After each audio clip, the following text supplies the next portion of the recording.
Yo guys, what is up? Max on our Path of Exile 2 video, and today we're going over my updated guide to our Poison Pathfinder Ranger. Now this is a character that I kind of just hit T15 maps on. I don't have much playtime on this character. We unlocked our 4th ascendancy point today. We started doing T15 maps, and I wanted to share with you guys kind of like a progress update because we're doing some really interesting things that I don't know if anyone else is doing to like really amp up our poison damage, and the build is feeling really good. We have a ton of survivability. Currently, I'm at like 5,000 energy shield. We hit 10,000 energy shield in maps. We're all res capped, and we're doing some things that allow our setup to be a bit more budget. For example, my bow only cost us 50 exalts, which, you know, might sound like a lot, but for doing like T15 maps, is pretty cheap. And we can do some things to change the way that we can scale our poison damage. And so I hope you guys enjoy the video. We're going to do a full breakdown of our like elemental Poison Pathfinder. Hope you guys enjoy the video. Let's get right into it. So the first thing to talk about is these Plague Finger gloves. Now I started out as like a monk Pathfinder, where I was using these gloves that read that all damage from hits contributes to poison magnitude. We're actually using like elemental monk skills and making them poison with 100% poison chance, and then like the elemental damage skills was contributing to poison magnitude, and that was pretty cool. The only thing is, it just didn't really feel like we were playing a poison build because we're using all elemental things and scaling all elemental damage, and I kind of wanted to just play like a build that really felt like a poison build. And the one issue with these gloves is like they're very cool and you can make all of your elemental damage contribute to poison magnitude, but they block the best gloves in the game from being put on, and that is the Hands of Wisdom in action. In our like ice shot build and our lightning arrow build, these are quite literally like a third of my damage. They're incredibly potent, and they're allowing us to stack up a ton of damage. However, poison inherently does not scale off of elemental damage, because poison only scales off of physical damage and chaos damage. However, we're pairing the Hand of Wisdom in actions with the original Sin Ring. This reads that 100% of our elemental damage is converted to chaos damage, but our chaos resistance is 0. This means that any elemental damage that we get, fire damage, cold damage, lightning damage, is all directly converted into chaos damage. And what this allows us to do is buy things that no one's really using. For example, like you can buy a super cheap triple elemental bow with like plus levels of projectiles and mana. This cost me 50 exalts, because now we don't really care about you know, having the highest fizz bow, because all of this elemental damage we can convert into chaos. You could even use a cultist bow if you wanted to, if your cultist bow had a lot of elemental damage, and cultist bows are like dirt cheap right now.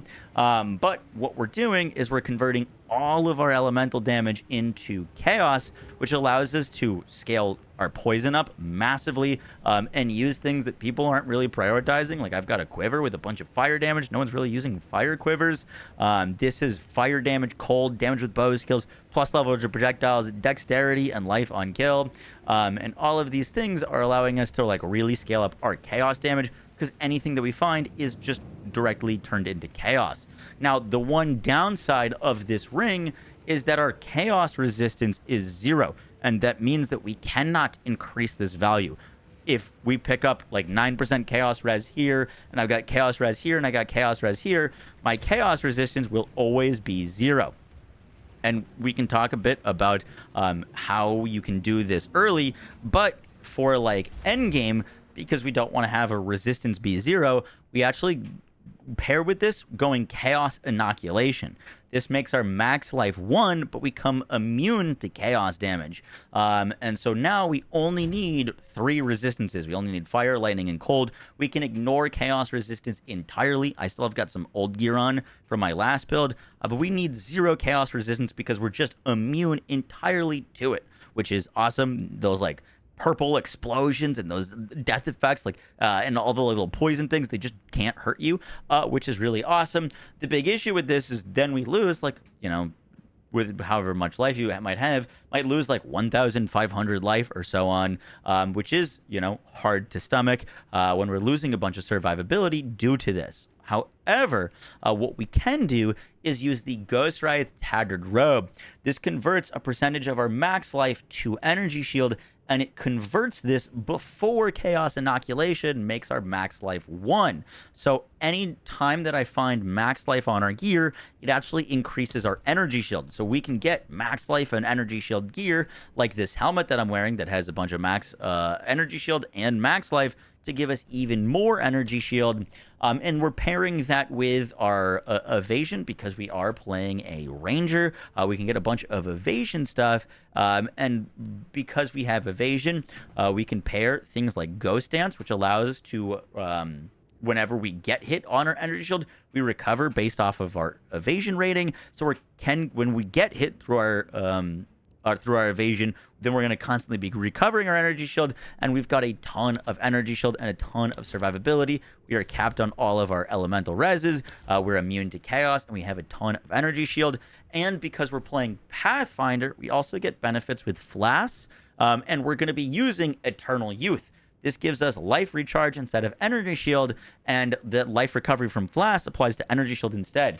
So now we can take some of the benefits of Pathfinder, and instead of having to heal with our flask, we just heal our energy shield. So we're going to be constantly getting it back anytime we get hit. But if we do get really low, we just click our life flask and get all of our energy shield back. It's a really, really cool setup that I wanted to share with you guys. I'm still working on some things with it, but there's a lot of cool synergies going on. And so that's why I wanted to break this build down for y'all. So now that we've done a bit of an overview of the build, let's get into some of the more specifics in terms of like gems and skill trees and stuff. So to start us out, Gas Arrow is our main ability.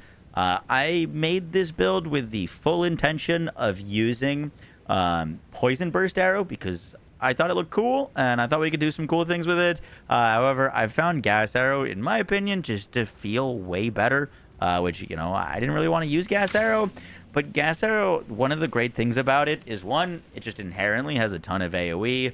But another great thing about it is it will just stack up max stacks on enemies of your poison very, very quickly. There's never really a time that you need to shoot more than one gas arrow. And because we're like air quotes one-shotting every pack that we're shooting at, clear feels really good. Versus on Poison Burst, I found myself having to shoot multiple times at the same enemies. That's just not the case with Gas Arrow. For those of you that don't know, there's some weird things going on with Gas Arrow, especially on this build. So unlike some of the other skills, Gas Arrow isn't converting any damage into anything. It's not like we're converting Fizz into Chaos or Sed or any sort of thing like that.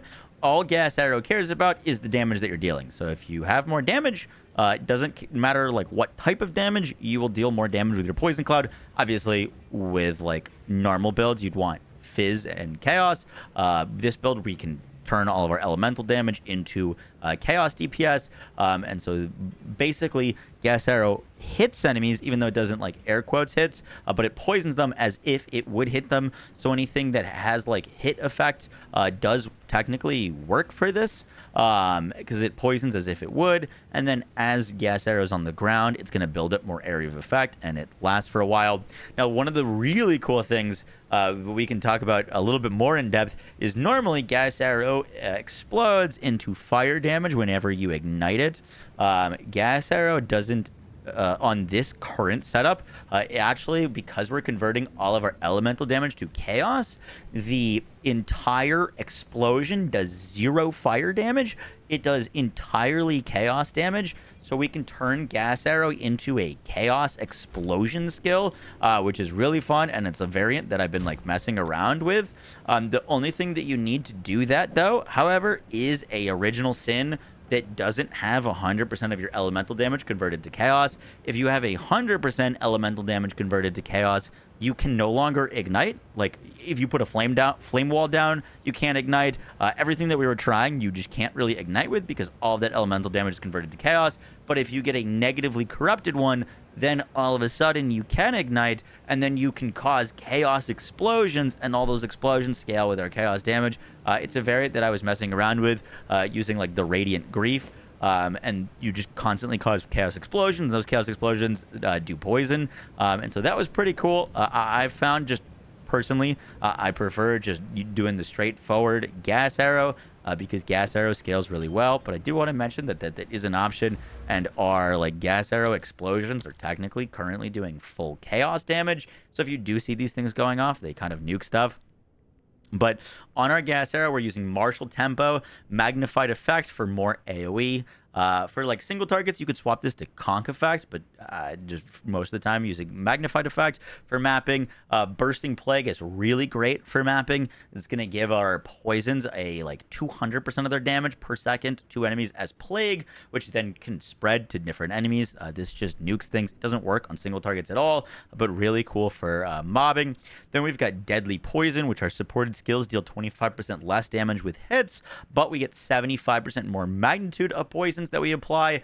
And then comorbidity, this gives us +1 poisons. However, because we are a pathfinder, anything that gives us +1 is technically +2, due to the fact that pathfinder has a node called overwhelming toxicity that doubles the number of your poisons. So without comorbidity, this is a 6 stack of poison on gas arrow. With comorbidity for the +1 on pathfinder, it gets us to +2 or 8 stacks of gas arrow.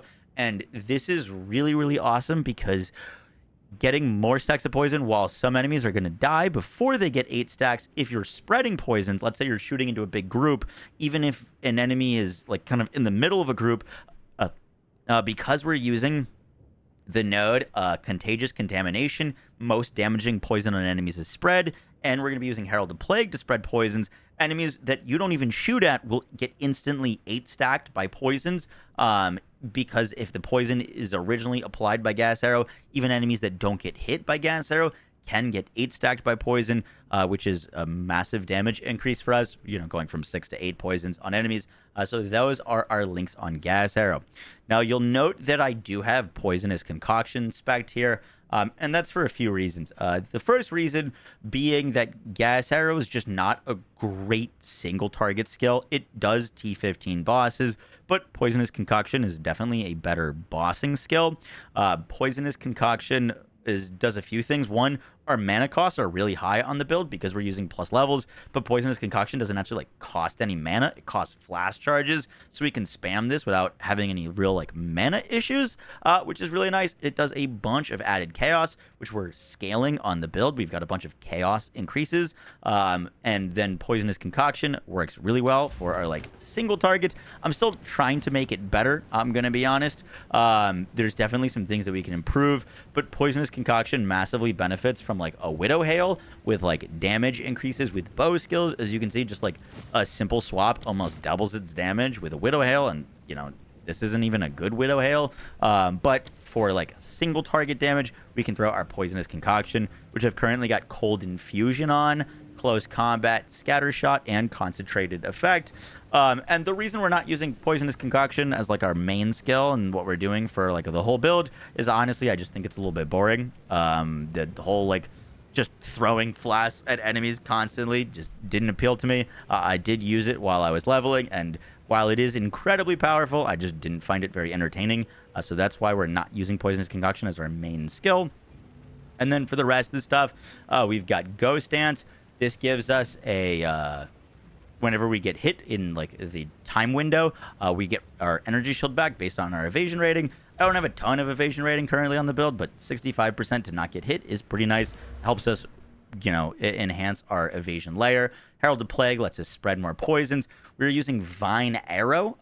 You can basically, if there's an elite that's not going to instantly die to your gas arrow, we put down a Vine Arrow with Chaos Infusion for 25% extra chaos damage. Momentum, we're not using this all that often, but when we are, we shoot it and move, and it'll get 40% more damage. Font of Rage to get more damage while we're near our Vine Arrow, and then Swift Affliction so that it does more non-elemented damage over time. And then for the rest of the skills, Grim Feast gives us a bunch of energy shield recovery. This is what's giving us up to 10,000 energy shield in maps. I'm currently using Rain of Arrows with Withering Touch, Acceleration, and Maim as a way to apply Wither. I have heard that Eye of Winter is a better source of Wither. I haven't messed around with it myself. But note that with our Rain of Arrows, we can fire a bunch of arrows, and then while they're raining down, it's going to be withering, and we can do the rest of our attacks. Only really click this on really beefy single targets. Wind Dancer is giving us more evasion rating. I've got Blind in there. And then lastly, for a more single target stuff, we've got Despair with Hex Bloom, Heightened Curse, and Curse Ground. Despair lowers Chaos Res, so it's kind of one of the only sources of chaos pen that we can get in the game. And so Despair is incredibly valuable. Once again, not something you're going to ever click unless you're like really fighting a boss. And then lastly, we've got Plague Bear. This skill hits really, really hard. Our like most powerful combo technically is putting down a bunch of vine arrows and then like snapshotting the poison with Plague Bear onto the vine arrows, or using Poisonous Concoction onto the vine arrows. And then on our Plague Bear, we've got Physical Mastery, Chaos Mastery, and Astral Projection, so that if you need to cast this, you don't need to be like standing on top of an enemy. If you don't know, Plague Bear stores all of our poison. With the amount of poison damage that we're doing, it's going to store a lot, and Plague Bear massively scales from levels. I actually got to buff up the level of mine currently, as it's only level 17, but it's a huge damage nuke, and it'll spread a really high damage poison, and then that poison will spread to all of your nearby enemies. If you're proccing Plague Bear with, for example, low tolerance, it'll just delete things, and so that is kind of our skill setup. For the rest of the gems, I've got attack speed with bows, like damage with crossbows, poison duration, and magnitude of poison we inflict. That's a pretty easy gem. This one's got attack damage, chance to poison, damaging elements, deal damage faster, and magnitude of poison.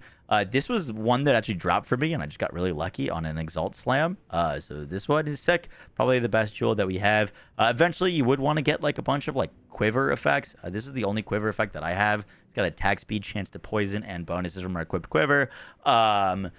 Eventually, you'd want to scale all of these, but I kind of wanted to try to keep the build, relatively budget friendly. And so those are our gems. And then for our Amulet Anoint, we are going to be allocating Melding, which gives us 40% increased max energy shield and 10% reduced max mana. Don't really care too much about the max mana, but 40% more energy shield is massive for us. For our Ascendancy, we've got Poisonous Concoction, so that we can have a skill for single target damage, Overwhelming Toxicity for double poisons, Contagious Contamination for spread poisons, and then Traveler's Wisdom for 6 extra skill points, which are really nice. For the rest of the skill tree, we've got Honed Instincts. This gives us some projectile speed, attack speed, and dexterity. Then we're working our way down here to grab Quiver Effect, which is massively valuable to us. We're getting Stacking Toxins and Lasting Toxins for more poison stacks and duration. Get some movement speed and evasion. Then we're going Freedom of Movement for even more evasion rating. And then we're grabbing Fast Acting Toxins, which give us our damaging elements deal damage faster, and Wasting, 30% increased damage with hits against enemies affected by elements. Basically, if you shoot a gas arrow, if the enemy is not getting the damage for the first hit, all of the other hits of the gas arrow while an enemy is poisoned in the gas arrow are going to get this 30% increased damage, which is really awesome. By the way, for jewels, I'm using very, very cheap jewels. This is magnitude of poison, attack damage, attack speed. I don't have any expensive quiver effect jewels on this. We're really not using anything too crazy. We're then going up to crippling toxins to get more magnitude of poison. If you're not familiar with poison, magnitude is basically a multiplier for us for our poison damage, so it's really, really great. We've got blinding strike for attack damage and chance to blind on hit with attacks. Our gas arrow hits very quickly and it ramps, and all of those little would-be hits of the gas actually blind or have a chance to blind, and so this just increases our evasion and survivability. We're then also using Subterfuge Mash. This gives us plus evasion rating per max energy shield. Super important to find a big energy shield helmet with this setup, because a lot of our evasion rating is currently coming from this. Then we've got low tolerance. Now, low tolerance is I think you could go it, and I think you could not go it on Gas Arrow, mainly because Gas Arrow hits a lot rather than scaling one big hit. The big thing to understand with low tolerance about why it's good with this setup is because we're spreading the most damaging poison. So if we have 3 enemies with a low tolerance proc and they die, the enemy that didn't get hit is going to get 3 poisons that all are scaling off of low tolerance. So for AoE clear, this is incredibly valuable. It's not doing very much for single targets, but for the speed of our AoE clear, this makes a big, big difference. Then we're going over this way. This is a Megalomaniac Diamond. I bought this for a few divs for my other character. I'm pretty sure it was 3 divines. And I just kind of socketed it on here. This has got Immaterial and Backup Plan. Immaterial gives us 50% increased evasion rating if Energy Shield recharge is started in the past 2 seconds, and 30% increased evasion rating while we have Energy Shield, which is awesome. And then this Backup Plan is 40% increased evasion rating if we've been hit. Just way more ways to get a bunch of evasion. Definitely not needed for the build. You could just put like an evasion jewel here with like poison magnitude, and damaging elements deal damage faster, but that is something that we're rocking right now. Then we're going up to Dark Entries, plus level of Chaos skills. Our damage currently, because we are not doing crit, we might go crit later, but because we're not doing crit, plus levels is really very valuable to us. We're getting Escalating Toxins and Building Toxins for +1 stacks of poison and more poison duration. Then we're going over here for Eternal Youth, so that our Life Flask can give us Energy Shield. Then we're grabbing Lucidity. This is basically 16% DR for the build, because anytime that we get hit, part of that hit is taken from our mana, so that's incredibly valuable. Then we're getting Wither Away and Pure Chaos. This just means that enemies that get close to us are going to get withered, and we get a bunch of our damage as extra chaos damage. We pick up Chaos Inoculation. I didn't pick this up until like level 80. I'll show you what you can use when you get to gear before grabbing this, because chaos damage is not really something you need to worry about, honestly, until you get to like T15 maps. And then we're going all the way over here, grabbing Ingenuity for +25 intelligence, Patient Barrier for increased energy shield. And note that like we're doing a lot of travel nodes here, but because we're using the Hand of Wisdom, a lot of those travel nodes are directly turned into damage for us. So it's not like we're missing out on like damage going through a large part of the skill tree. And then lastly, we're grabbing Enhanced Barrier. This gives us 25% increased max energy shield, +1 to all of our max LE resistances. And then we're also grabbing Eldritch Will, which gives us 3% more max life, mana, and energy shield, and 20% of our max energy shield as additional stun threshold. The reason this is valuable is because stun threshold is calculated off your max life. We have 1 max life, so we are easy to stun. Going this allows us to not get stunned very easily, and then we can use a thawing charm to prevent ourselves from getting frozen. Now let's talk gear. For your bow, you could technically go a cultist bow. You would just want to make sure that it has a cultist bow that like fires an additional projectile. And what you're really looking for this build is getting a bunch of added elemental damage. I've got a T6, T9, and T7 roll with plus levels of projectile skills. And for this build, you really want to find mana on kill. Trust me, the build does not feel good unless you have some mana on kill. I don't have any on my quiver, but I've got like 38 on my bow. This bow cost me 50 exalts. That's also, by the way, that's not to say that you can't use like a super high fizz damage bow. Technically, with Gas Arrow, it really just cares about the amount of damage that we're putting into it. And so this bow, for example, is only a 283 DPS dual string. If we got a like 500 DPS fizz dual string with plus levels of projectiles, it would be better. But it also would cost us like 40 divines, and this was less than half of a divine. And so, just kind of ways to give us a bunch of damage without breaking the bank. Then for the rest of the gear, I've got a ring here with some added elemental damage, chaos damage, accuracy, and triple reses. On my helmet, I've got some increased energy shield, max life, and some reses. Note that some of this gear is left over from my old build, so I've got like chaos res, which does absolutely nothing for us. The hand and wisdom in action is definitely the most expensive thing for this build, but it is also a massive source of damage for us. On our belt, we've just got some max life and some reses. Getting flask gain 1 charges per second, or like reduced uses of flasks, or anything that will help you spam more poisonous concoctions is pretty nice. On my boots, just got some movement speed, some max life, some more evasion rating, some rarity, dex, and reses. Original Sin gives us that big damage conversion. You don't need this for the build to function, but if you are going to use a Hand of Wisdom, this is a requirement. Otherwise, all of the damage that this is going to give you won't actually apply. On our amulet, I've just got some life, energy shield, spirit, and some reses. and we're allocating melding. You only need 150 spirit for this build. And then lastly, our quiver. We've got some added fire, added cold, damage with bow skills, plus levels of projectiles, dex, and some life on kill.